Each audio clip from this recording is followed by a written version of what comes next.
Hi, I'm Tommy. I've been a tech here at Gibson for almost 11 years now. You've seen our videos before, how we service our trucks, inspect them bumper to bumper, everything that we do to make them right for you when you buy them. One thing you might not know that we did was we lift the trucks here as well. Right here we got a 2014 we're lifting.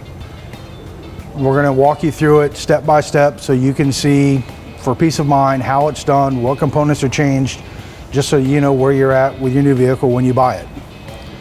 Some of the pieces we're going to change. We're going to change your coil spring, your shocks.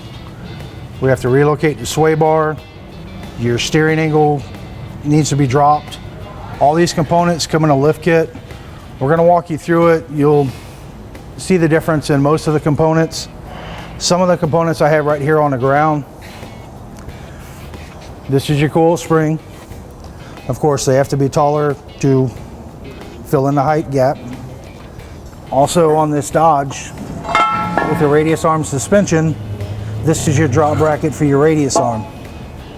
Where your factory would sit right up here, it's going to relocate it down to here. With a taller spring, that's going to give you most of your height difference in the front. So we'll get started on this. As we get more apart, where I can show you more pieces, we'll show you the difference in a lot more of the parts. All right, these are the tires we're mounting up for our 2014 2500 we're lifting.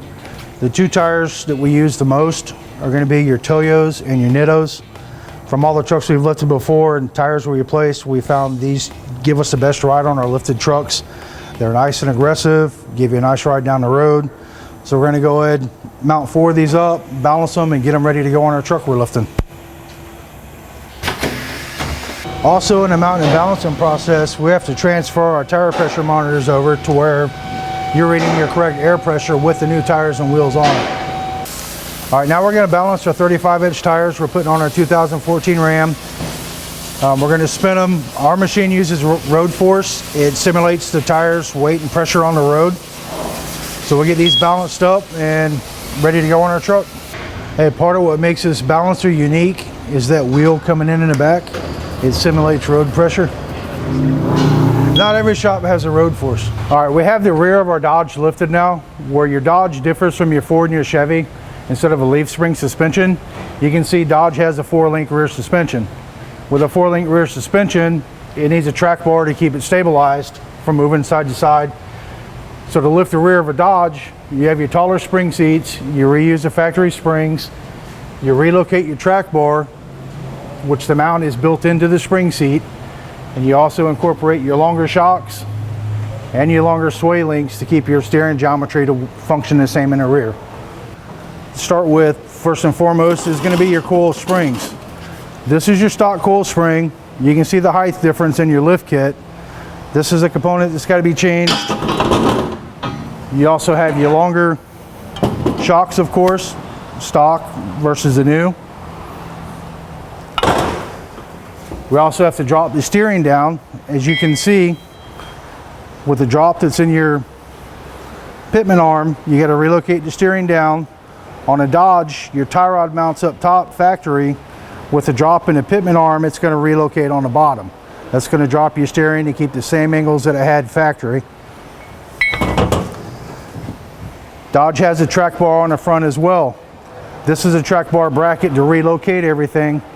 Up here is where it would mount normally on a factory setup. So this is going to mount in where the factory does now, relocate it down to here to where you can get the drop in your suspension. Again, to keep it all at the same angles as factory. Your sway bar has to be relocated. These are the drop brackets to relocate your sway bar to where you can keep the stability in the front. And this kit even includes the longer bump stops. Since you're locating your differential down lower and your mounts for the bump stops are on the frame, longer bump stops will take up the difference in the amount of lift that you're putting in the truck.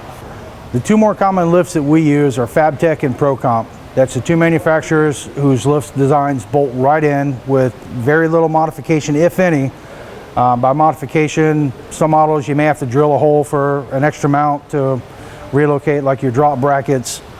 But other than that, they bolt right in. We have no problem with warranty concerns on our lifts, no problems with the integrity of them. Okay, we finished our suspension lift on our 14 Dodge.